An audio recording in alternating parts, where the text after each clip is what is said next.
yet, but I'm really proud of myself that I remembered to do that. Hello, everyone. Welcome to our monthly webinar. My name is Christina Clark O'Carmis. Pronouns are she, her. I'm the executive director at the Alabama Campaign for Adolescent Sexual Health. If you don't know, we are the only organization in Alabama whose sole focus is advancing comprehensive sex ed in the state. So that is what our team is dedicated to doing, and we've been in the state for 20 plus years. I've been at the campaign for over a decade now, and am just really honored to work here and to be doing this work, especially at such a time as this, where things are kind of hot and contentious, and folks are kind of coming after some of our rights to have access to information and knowledge. And so that is a little bit about what we'll be talking about today, but I'm going to pass it over to my colleague Megan, who's going to introduce our guest speaker. Cool, thank you. And thank you so much for being with us, Nora. My name is Megan Lyle, and my pronouns are she, her, and I'm the health educator for the Alabama campaign. So thanks for being with us, everyone. Sonora Reyes was born in and raised in Arizona and is the author of the Lesbiana's Guide to Catholic School, which follows a queer Mexican American girl navigating Catholic school while falling in love and learning to celebrate her true self. It is a finalist for the NBA, which I think stands for National Book Award. Yes. Right? Okay.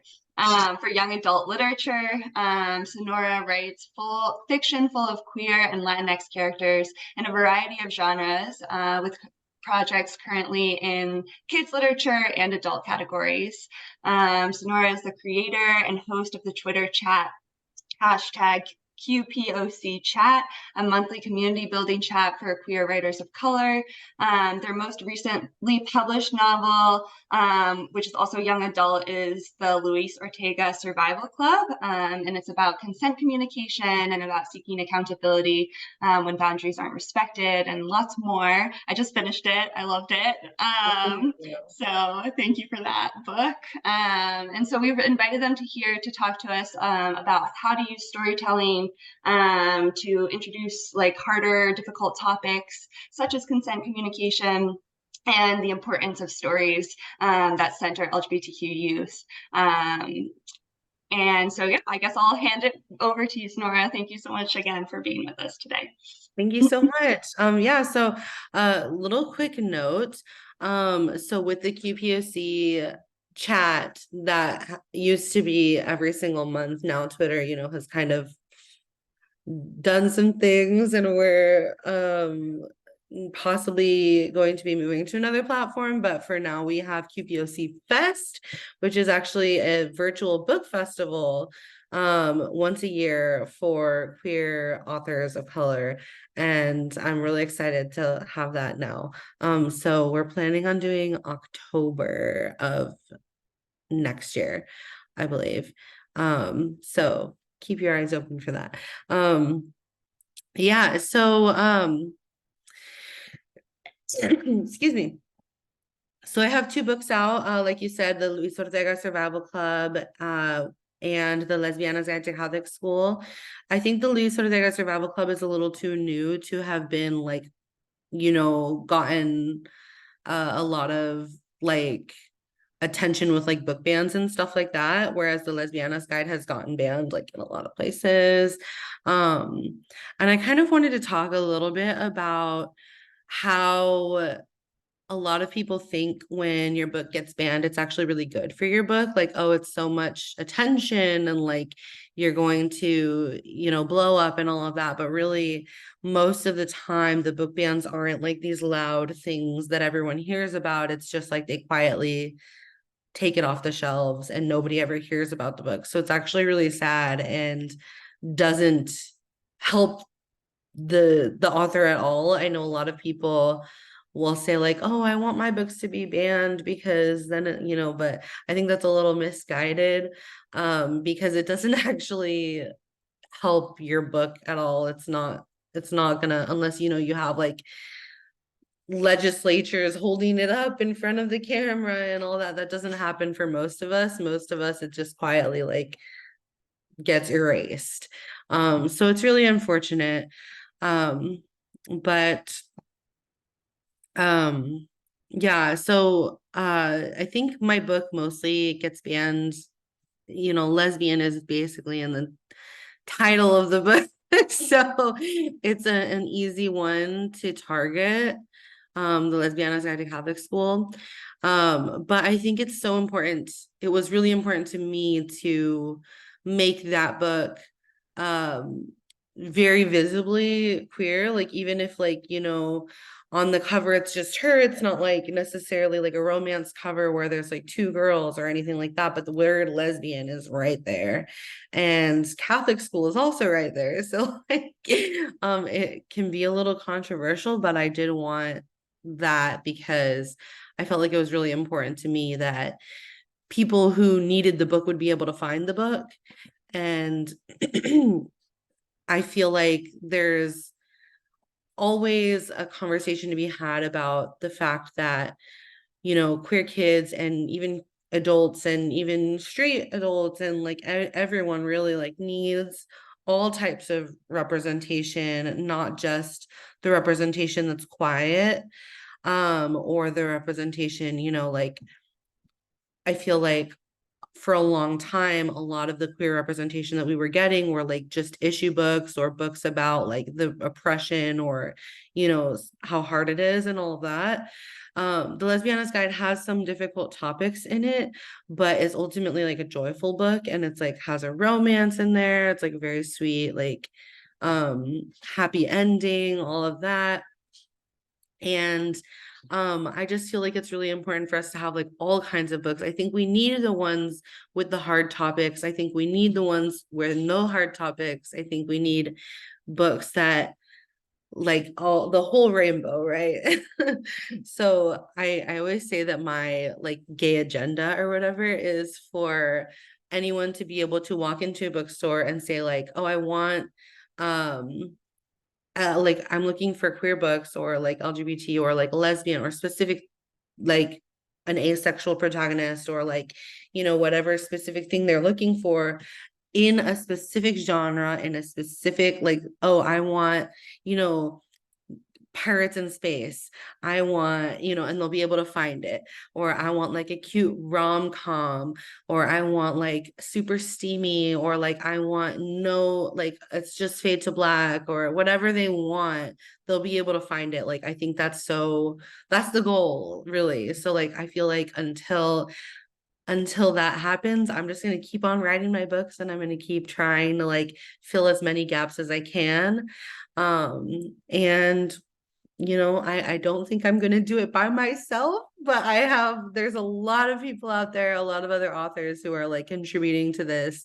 And we have so much more representation than we had even a few years ago. It's amazing. So I am really happy with the direction that we're going there. But all my books are going to center like queer Mexican characters, whether that's, you know, so far my first two books are cis girls. My next book has a boy protagonist. I'm going to have some trans protagonists in the future. Like I want to kind of expand a little bit. But they're all going to be queer Mexicans. I'm not expanding on that. It's just what I know and what I'm going to be writing. But I think that's important because it's something that, you know, there can never be too many books about queer Mexicans, you know. Like I said, we deserve like all kinds of queer stories, and these are the ones that I'm able to contribute. So I'm just going to contribute as many as I can. Because, you know, even a few years ago, but like especially when I was growing up, I didn't have like a lot of queer characters to look at in traditionally published books, especially any characters that I could personally relate to. So like I like specifically queer Mexicans, but also just like, you know, I'm autistic, I'm trans, I've got a bunch of mental illnesses, I'm disabled, like all these things. Like there's no characters that encompass like all of that. And so I think the best that we can do, I think, is making, like, for me, I write books where like there's different representation in different characters, because I don't know if publishing is quite ready to publish a, you know, a queer, trans, autistic Mexican with a schizoaffective disorder who walks with a cane, like all of that, because that's what I am. Um, so I just put like little pieces of myself in all the different characters and hope that like people will feel seen by those pieces. Um, so I do feel like that helps me to feel a little bit better. But like I said, like I I think for a long time it was really hard to find even those pieces. So growing up, I didn't like reading. I actually, like as a writer, like I didn't like reading and I didn't like writing. I didn't think that I was smart enough and I didn't think that it was for me. I thought it was just for like people who saw themselves in the books, like because the books we read in school were all like by like, cis straight white men. And those, I just never related to those. So it wasn't until I started reading fan fiction that I discovered a bunch of characters, so many characters like me, even though the source material didn't have characters like me, people inserted themselves into these characters. So they made the characters gay or, ADHD or mentally ill or whatever they have themselves. They put it on the character and they wrote these characters like as if they had always been this way. And so I found the representation that I never saw before in characters that weren't even necessarily supposed to have that to begin with, but people saw it in them and they like just went with it. And I fell in love with fan fiction because of that. And I Nora, started, could you just like explain for anybody that doesn't know, like what is fan fiction, or like oh one or two yeah, examples, just in case anyone doesn't know? of course. So fan fiction is when you take a piece of media, so like a movie like Marvel or like Marvel Cinematic Universe or DC or like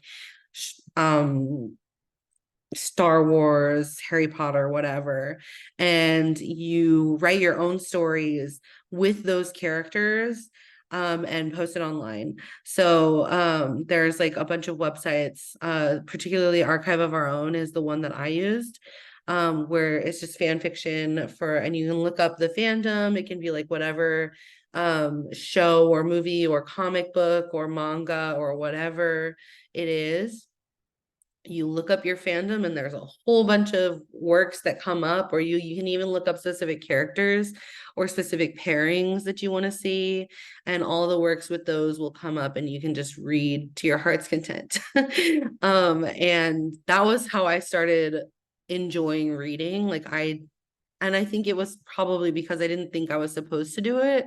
It was something that like I thought I wasn't supposed to do. I thought it was like actually like, oh, this is bad. Like I have to keep it a secret because it's like you fan fiction is like, this nerdy thing that like whatever. I don't know, it's silly, but I gravitated towards it so much. I think maybe because it felt kind of forbidden and I was never asked to do it. It was something I did on my own. And it just felt so real that like real people like me were like just putting themselves on the page. And I I found that so powerful, and it actually inspired me to write my own fan fiction. So I started writing my own fan fiction for a while before I ever wrote anything original. And it wasn't until I read the first traditionally published book that I read, because I didn't think that you could do it in publishing. I didn't think that it was possible. I thought it was just fan fiction that you could do this. But then someone recommended to me, I went to the library. I was like, I'm going to start reading books because I like reading and like maybe I want to branch out a little bit. And some of the fandoms on the fan fiction that I was reading were from like, published books. And so I was like, I'm going to read the source material, or like I'm going to go and read some books and see if I like it now. Because it had been years since I was in school and I was like ready to actually read like a book for fun. And so I went to the library and I asked them if there were any books with like queer Latina protagonists. And I was recommended Labyrinth Lost by Zareta Cordova. And it's like part of the Brooklyn Brujas series. It's really good.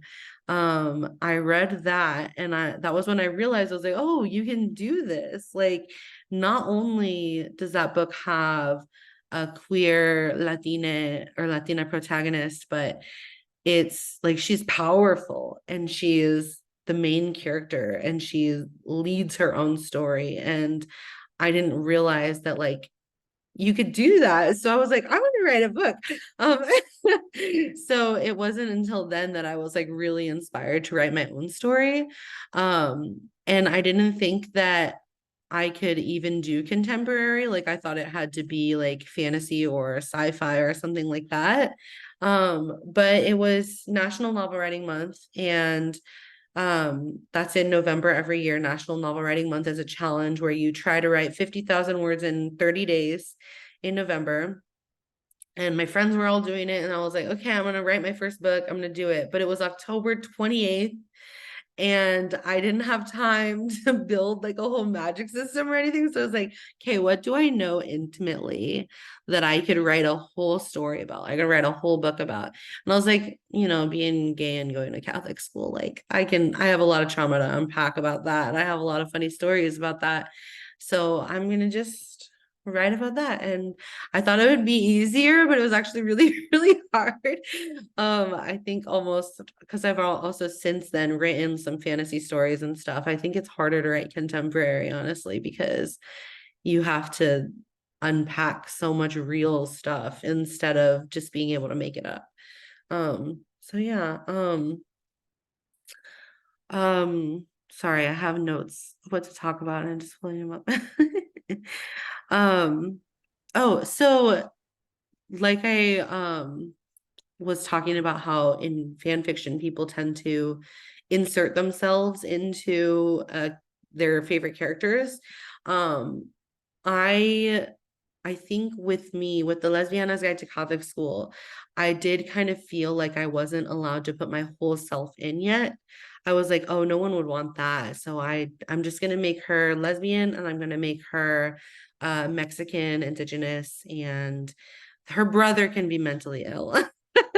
And like, like her friend can be this and her, all of these things.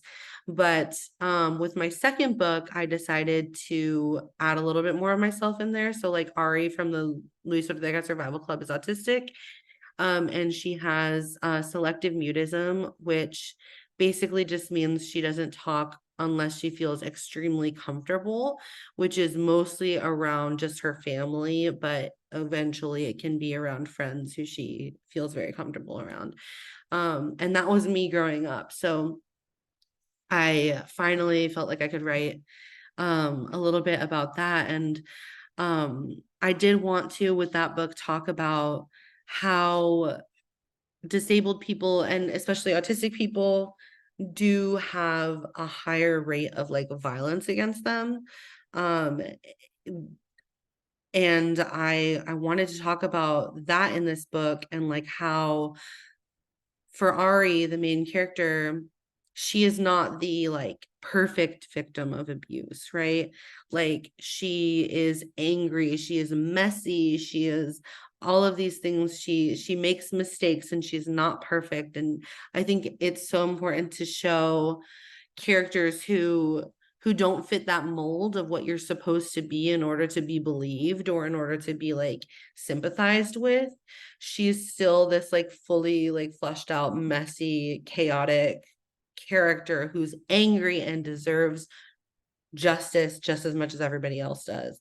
And if she's not going to get that justice from the system, she's going to get it herself. So I think that revenge is something that a lot of people assign like a negative like moral quality to, when really like revenge is justice. Like in my opinion, like, you know, I'm not like advocating to go and like, you know, commit crimes or whatever because I'll get in trouble. But you know, I feel like wanting that and wanting justice, there's nothing morally corrupt about wanting justice. And there's nothing, you know, just like it's totally normal and it's totally within, you know, like the scope of what is like natural to feel, to be angry and to want some kind of retribution. And I feel like it's important because so many stories about abuse and like victims of like any kind of trauma, they have to fit this perfect narrative of being the perfect victim and being like so like un not a real person. I feel like nobody is that. Nobody can be this person who like everyone, you know, loves and wants to believe and all of that. Like there's always going to be a reason that makes someone imperfect or that makes someone not, you know, the peak of what everybody is going to like feel sorry for or whatever. So I thought that was something that I really wanted to explore in that book, and just like have this like queer autistic Mexican like angry messy person who is wronged and decides she's going to make it right. And I found that really cathartic to write. I think that um anger is something that a lot of people also assign a negative moral value to, but it's so natural and it's so like I feel like for me personally, it wasn't until I accessed my anger with so many of my traumas that I was able to realize, oh, this was wrong. This should not have happened. And it was anger that allowed me to say, I deserve better. And I think there's a lot of messaging that goes, you should just forgive and forget. And like that's great if you can do that, but if you can't, like there's nothing wrong with you. And it's okay to be mad for yourself and to know that you deserve better. And I think that's so important. So I also really wanted to talk about like consent in this book. Like it's something that looks different for every person, and Ari being selectively mute, she doesn't talk. So for her, consent is you really have to check in with her, you know? So like she has Shawnee, who's one of the other main characters, who will like give her like a pen and paper and be like, hey, ask questions, and like she'll write down her answer. So like she wants to communicate with her and make sure that she's good and make sure that she's comfortable. Or she'll ask like, can I hold your hand, or can I touch your shoulder, or like whatever it is. For them it looks like that, and like for other characters it can look different, but I think it's so important to I wanted to show like teenagers actually like what consent can look like for them without it having to be like a lesson in like here is what you need to do, and like here is how, you know, like because I feel like sometimes that can like turn some people off to like oh it's not sexy or whatever like but I think it can be so like liberating to read about these kinds of situations where like consent is given enthusiastically and it's like just a natural part. And then of course there's like the contrast where like you have this Luis Ortega character who does not respect consent, and so you can see like both. But like I wanted to not focus so much on him and focus more on the characters who are really like doing it right. So that was something that I also really wanted to explore in that book. I was Yeah. gonna ask you a question. Yeah, of course. Is that okay? Yeah. Because I think that the book really models well, like what we just had a webinar last month specifically about consent communication outside of like sexual context. And I think that your book, like you were saying, gives like a lot of modeling around what that can look like between friends and like, you know, different forms of communication like body language. And in like the field of like sex ed, we hear a lot about like yes means yes and no means no. And I think we're like starting to have conversations more about the complexities of consent and like how, yeah, like whether other ways of communicating when you're not using verbal language and like, yeah, paying attention to body language and stuff. So I was wondering if you could like speak a little bit more about the like choice to like model both like good examples and like what not to do, sort of. Yeah. Thank you for that question. Yeah, so I wanted to include like a bunch of different like kind of examples of what this can look like, and for Ari specifically, because she doesn't talk for most of the book to most of these people, she's very she's just going to have a different, like she can't just say yes you can do this, you know, like you have to make sure like that she's good, you know. So you know, with and she has to kind of also figure out how to respect other people. You know, like when it's been so long since I've read this book, so I'm like some stuff has changed, so I'm just hoping I don't give an example that's not there anymore. But yeah, so like for example, there's two characters, Angel and Jasmine, who I also wanted to like model a little bit of like their communication and how they work as like a pairing. Like, so like Angel's tickling Jasmine, for example, and like she's laughing, but she's saying like ah ha ha stop, and he'll stop because she told him to stop, and Ari is like completely dumbfounded by this because she was laughing and she was smiling and he listened to her. And of course then she like continues to like play with him, and so then he knows, okay, it's okay to keep going.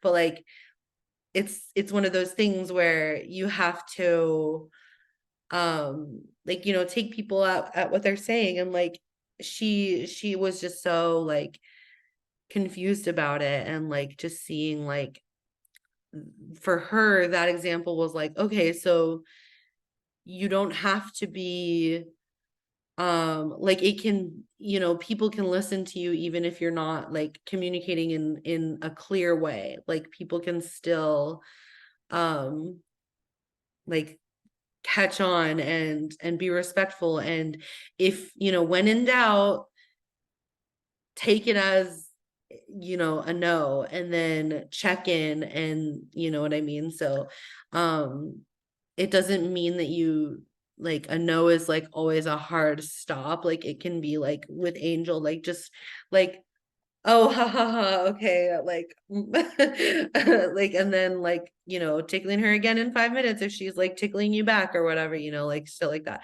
Sorry, I don't know if I'm allowed to curse.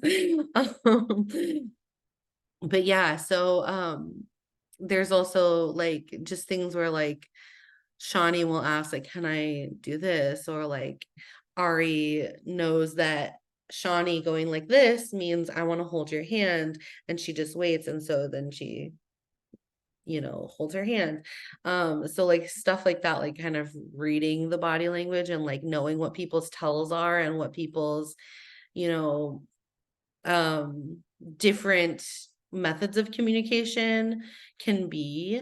And in real life, I think it's always so complicated because like everyone has their own way of communicating things. So I think it's like really important to kind of get to know people and see what what their way is of communicating a yes or a no. Yeah. Thank you. You're welcome. Thank you for the question. I do think that was pretty much all I had prepared. So if anyone else has any questions, I'm I might have talked a little faster than I thought I was going to. That's okay. I actually jotted down a couple questions, and like if folks Sure. want to drop questions in the chat or come off mute, that's great. So I think you kind of touched on this a little bit, but like I was just kind of wondering where you come up with the ideas for your books. Like you obviously you have this standard of having queer and Latinx as the main character, Mhm. but what like the things that surround it, the situations they find themselves in, the all the plot points, where did those come from?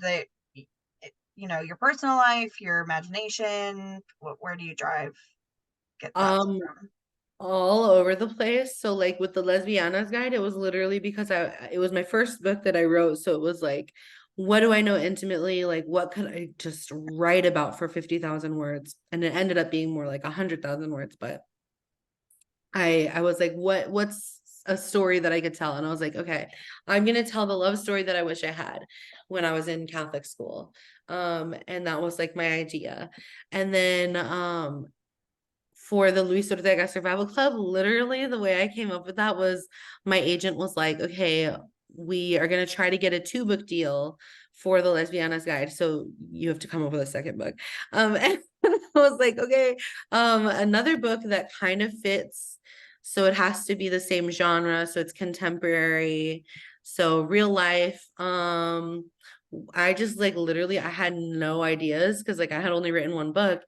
And what I did was I like Googled common tropes and I was like, or like prompts, story ideas. And I ended up finding, I was like, ooh, okay, hate to love or like enemies to lovers. I like that. Mm, I like or rivals to lovers more like right, it's not right. really enemies. So I like the rivals to lovers. I liked I found the love triangle thing something that I wanted to play with that I wanted to do like okay, what if I've always been intrigued by this idea of like two girls liking the same guy but then ending up together instead. um so I was like, what if I do that? And then I was like, what if he's horrible? And then I was like, oh my God, like okay, I can write about this like intimately. I do know like I have my own experience here. And then it just all kind of came together once I had this idea of like him being a horrible person and these two girls who have been traumatized by the same guy but are still kind of in love with him and have very complicated feelings towards this guy um figuring out how to heal together and finding each other. So that was how I came up with that idea. It literally started from a Google search like tropes. Um and Yeah. then like some other ideas I've had have been from dreams that I've like had at night. I wake up all the time in the middle of the night with book ideas and I just write them down. Sometimes they make absolutely zero sense.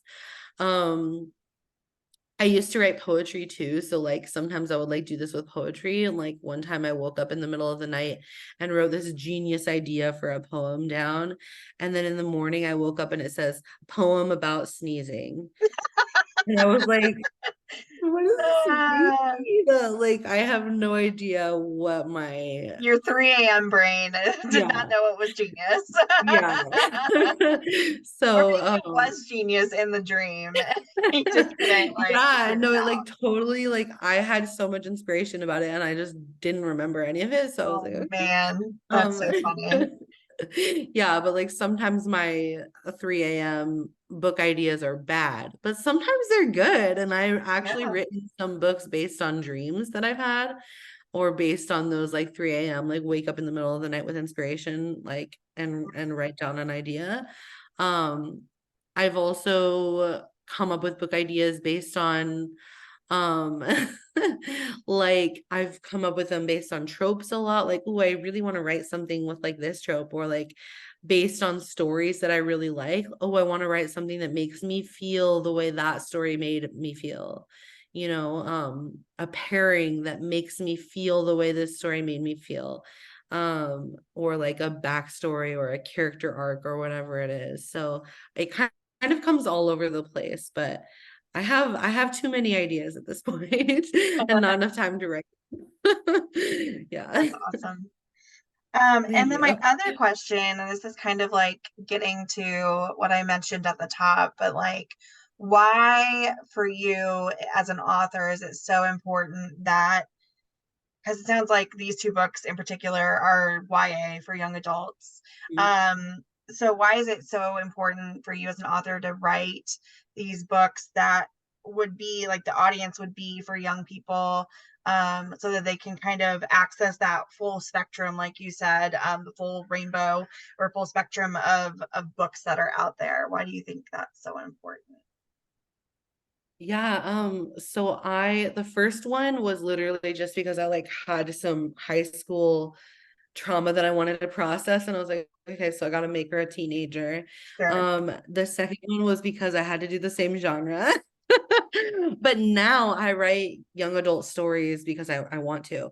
I think that it's such a good age range to explore with stories because there's so many, for a lot of teenagers, it's where you're experiencing your firsts of things, or you're experiencing your first like time having a little bit of freedom, or your first time falling in love, or whatever it is. And I think there's something so like magical about firsts, and I like writing those. I also think teenagers really need to be able to find, and young adults like need to be able to find books like that center their stories, where like I think it's an age where a lot of times we need a lot of guidance at that age. We need, and it's hard to ask your parents, like you can't just be like, mom, how do I like ask out the person I like or whatever. Like that's sometimes you can't just ask your parents. And I think books are a great way to kind of like give um a little bit of like, not insight, but more like a peek into what, like just the exploration of all these things that they might want me curious about, or might just want to find a story like their own where they can relate to.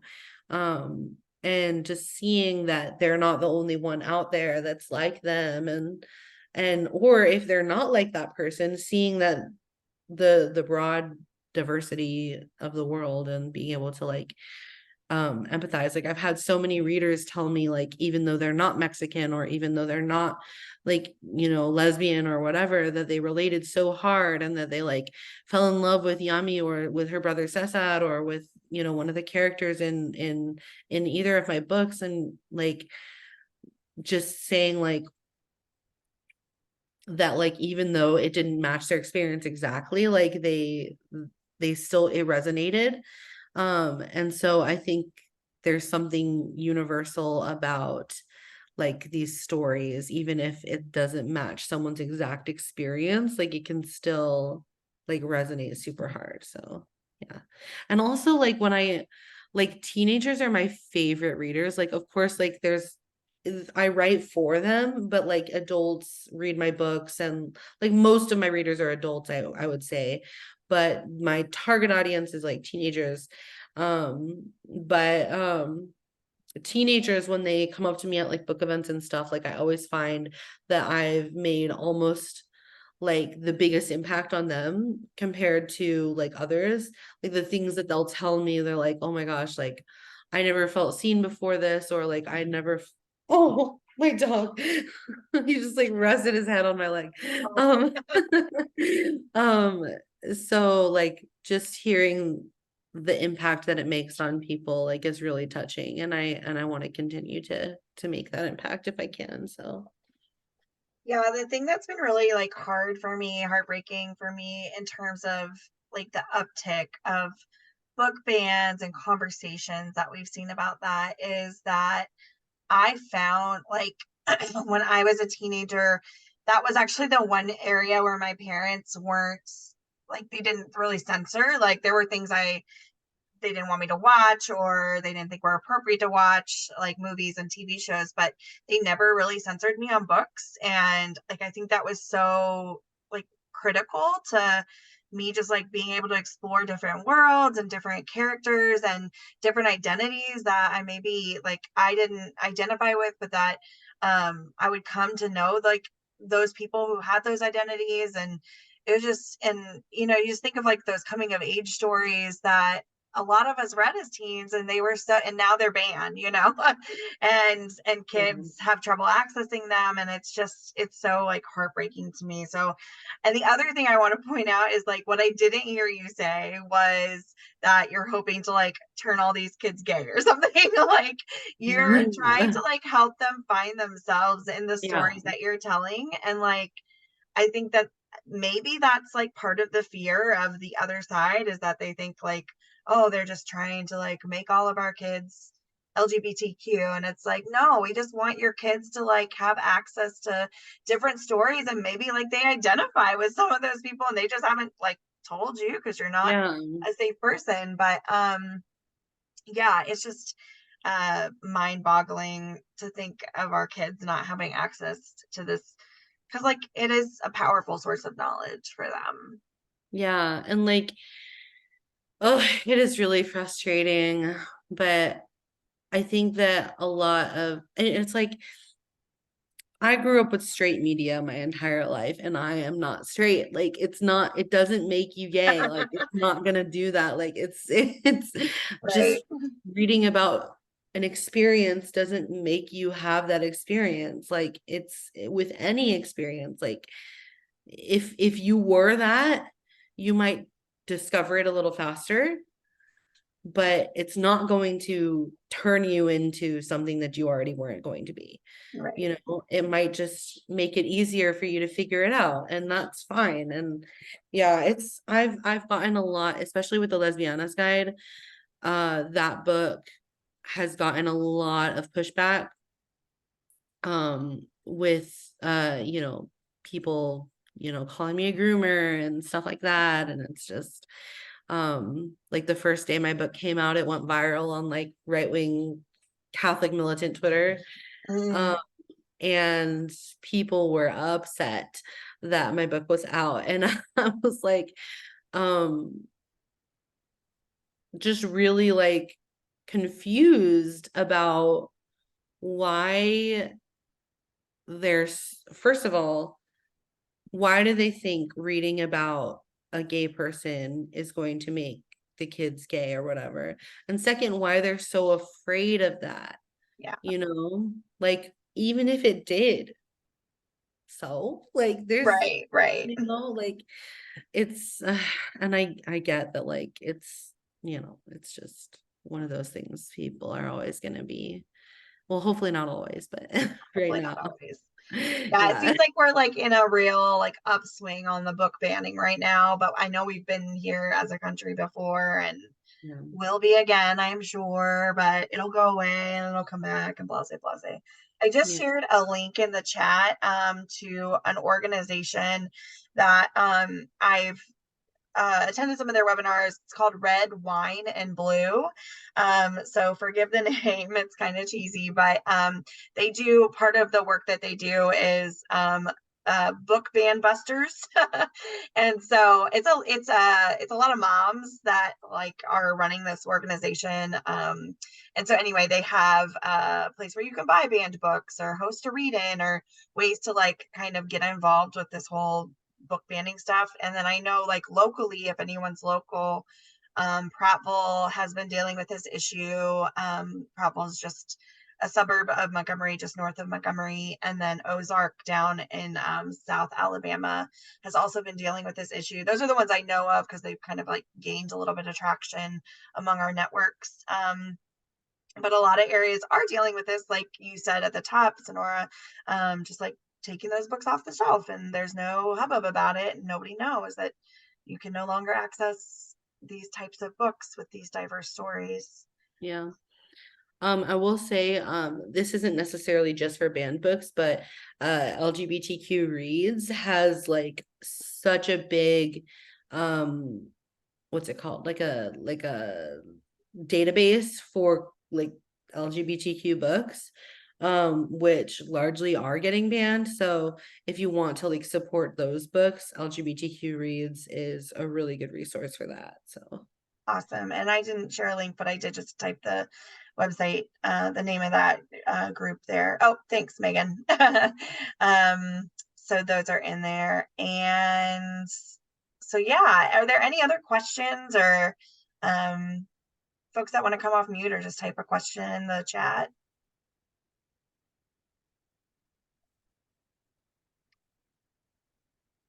and it doesn't have to be about like books even. It can just be like any question. Can be about consent. We just had Huh. a great consent I webinar last came in month. late because I was teaching a class, but I'm thrilled to see you working in the young adult space. It's one of the issues that comes up a lot for, the cis hetero world lives in a fantasy childlike myth of what adults and adult relationships and what life is like. And anything that can add real complexity to that transition as early as possible is so wonderful. And it's just a shame to watch young people hit their 20s and come to the conclusion that, damn it, we've all been lied to. They go through the rough transition and then have to sort out the mess that transition was for another 5 years. And it really rarely occurs to many people that having the types of complex stories that are real and accessible earlier saves the misery that is for everybody along the way when they get to the point where they realize it's really not what they were taught that it was gonna be. And I appreciate a lot that you're focused in that young adult realm for that reason. Thank you. Yeah, I think a lot of, especially with the Lesbiana's Guide, because that's the one that gets the most pushback. I think because the other one people don't know it's queer. From the cover and the title, you can't really tell. But like I said, I think both types of stories are very important. So you can take the Luis Ortega Survival Club home safely if you aren't in a safe environment and nobody will know. But with the Lesbiana's Guide, I think a lot of people are afraid that like, oh, it's like gonna go against a lot of those values because of like, oh, like if you're Catholic or like you are religious even, then like you might look at that title and be like, oh, this is gonna be like attacking my religion. It's not really like that at all. Like it doesn't do that. Like that's not what the book is about. Like there are Catholics in the book who are not demonized for that, but there's also like people who aren't Catholic and like, yeah, so I think it's just like people need to like give these books a chance and just like not make assumptions and so. Well, that's what's wild to me about like what you were saying about folks getting all riled up the day that your book came out. Like the book came out that day. You couldn't possibly have read it. Exactly, You're all exactly. up in arms and you couldn't possibly even read it at this point. So Yeah, like how can you form an opinion about something you haven't even read or watched or anything? yeah. There is a question here. Why are books with LGBTQ content or characters banned, but TV series with LGBTQ content and characters often air for several seasons? Of course, I'm not like in the film industry, so I can't speak to that specifically, but I think my theory is that it's because parents can easily control what books their kids read, and can't necessarily control. And I think it's also that TV and stuff is more for broad audiences, like anyone can watch it. With books, especially young adult books that are for teenagers, parents feel more inclined to say, no, you're not allowed to read this. Or like especially, and I think maybe the academic quality of it goes into that a little bit too, because people are reading books in school and there's a school library and they're like, oh well, you shouldn't have access to this at school or whatever, like stuff like that. Whereas TV and movies are usually just for fun. I mean, you can watch them in school, but I mean, I watched Glee in school. When I was in high school, we watched Glee in the GSA club. Um, I was the president and it was my idea. So like, but yeah, so I think it's just a matter of how much power parents have to control it. I think it's, they can easily write submit a complaint to a library about a book and get that book taken off the shelves. Whereas, like, in order to get a movie taken off, it's a lot more work and it's a lot harder, especially because that movie isn't just for teenagers. Like, adults would not appreciate that. And I think if you're fighting against adults, it's a lot harder versus fighting against kids who have no agency over what they're allowed to consume. And I think that's actually a big part of it, is the fact that kids don't have the right, they don't have rights, like they are, in my opinion, I think kids are like the most marginalized group, because every decision that's made for them is made for them. Everything they do is something they're supposed to do or not supposed to do, and it's all like they don't have so much freedom to choose what to consume or anything like that. And I think a lot of parents like take advantage of that, and I don't think that's right. So I think that's probably why, because it's easier to control what books people read. Yeah, definitely. Good question. Any other questions or comments?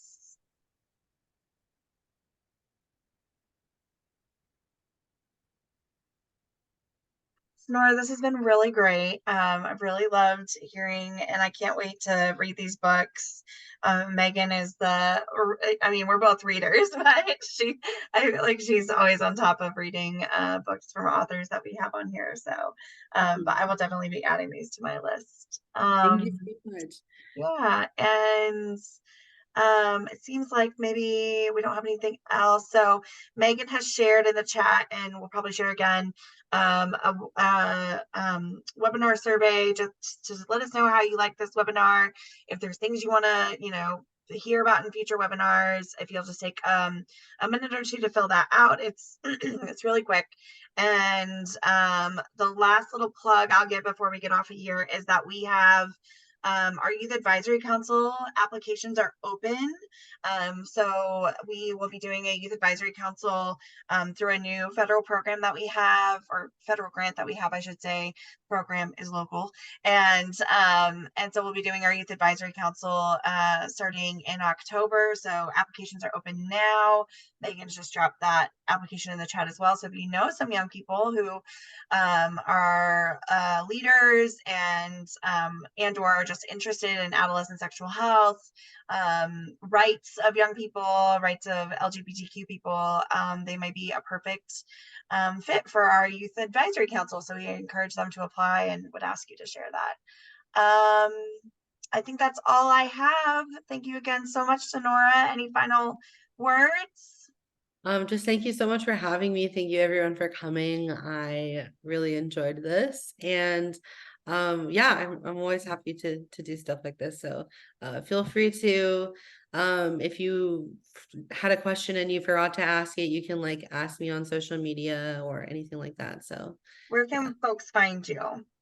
So it's Sonora Reyes on Twitter, at Sonora Reyes, just like my first and last name.